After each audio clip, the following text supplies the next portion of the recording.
नमस्कार, स्वागत आप सभी का वाइब्रेंट बिहार झारखंड में। मैं हूं आपके साथ मुदिता। झारखंड की राजनीति में ये सिर्फ एक संगठनात्मक फैसला नहीं है, ये एक साफ संदेश है कि जिस रघुवर दास को कभी हेमंत सोरेन सरकार के खिलाफ बीजेपी की सबसे मजबूत दीवार माना जाता था, जिसे 2019 तक नरेंद्र मोदी और अमित शाह की पहली पसंद कहा जाता रहा, वही रघुवर दास आज प्रदेश अध्यक्ष की दौड़ से बाहर है। आदित्य साहू को कप्तान बनाया जा चुका है, औपचारिक घोषणा हो चुकी है, लेकिन असली कहानी उस फैसले के पीछे जिसमें रघुवर दास को जानबूझकर फ्रंट लाइन से हटाया गया। सवाल ये नहीं कि रघुवर दास अयोग्य थे, सवाल ये है कि बीजेपी अब उन्हें क्यों नहीं चाहती और क्या ये झारखंड बीजेपी में एक नए युग की शुरुआत है या रघुवर युग का औपचारिक अंत। झारखंड बीजेपी में प्रदेश अध्यक्ष को लेकर लिया गया फैसला अब सिर्फ संगठनात्मक बदलाव नहीं रह गया, बल्कि साफ संकेत देता है कि पार्टी राज्य की राजनीति में किस दिशा में आगे बढ़ना चाहती है।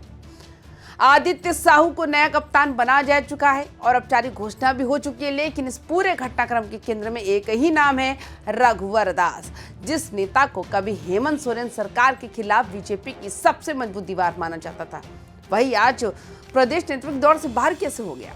सवाल ये नहीं कि रघुवर दास सक्षम थे या नहीं, सवाल ये है आखिर बीजेपी ने उन्हें किन वजहों से साइडलाइन करना बेहतर समझा।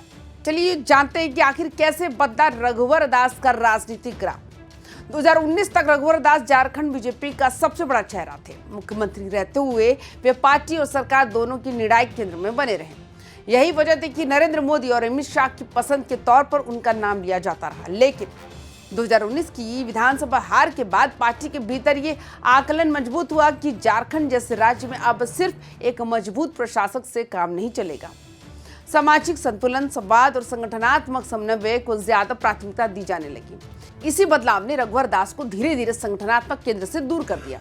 रघुवर की पसंद बनाम दिल्ली की सोच, रघुवर दास का राजनीतिक झुकाव हमेशा अर्जुन मुंडा और बाबूलाल मरांडी जैसे स्थापित चेहरों की ओर रहा। उनका मानना रहा कि झारखंड में बीजेपी की मजबूती तभी मिलेगी जब अनुभव और प्रभावशाली नेतृत्व को सामने रखा जाए। लेकिन केंद्रीय नेतृत्व इस बार अलग सोच के साथ आगे बढ़ रहा है।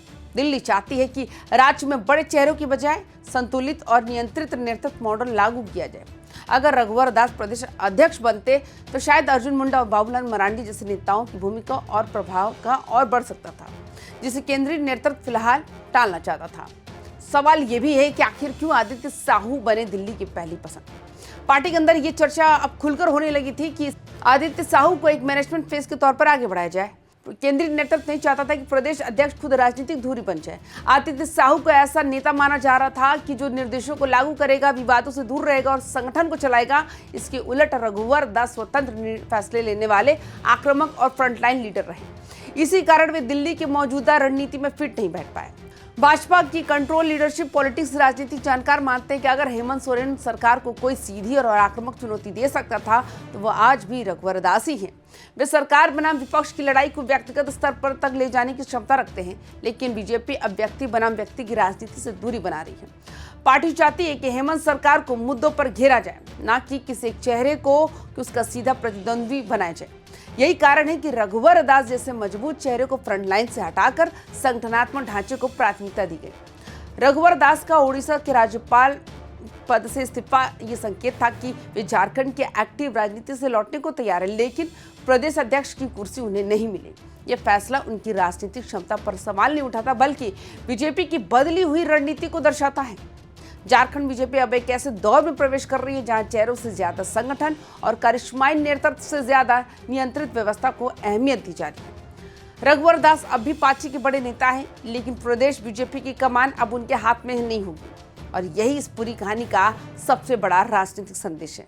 तो आपकी क्या राय है? आप हमें अपनी राय कमेंट बॉक्स में जरूर बताएं। बाकी तमाम खबरों के लिए वाइब्रेंट बिहार झारखंड के साथ बने रहें। नमस्कार।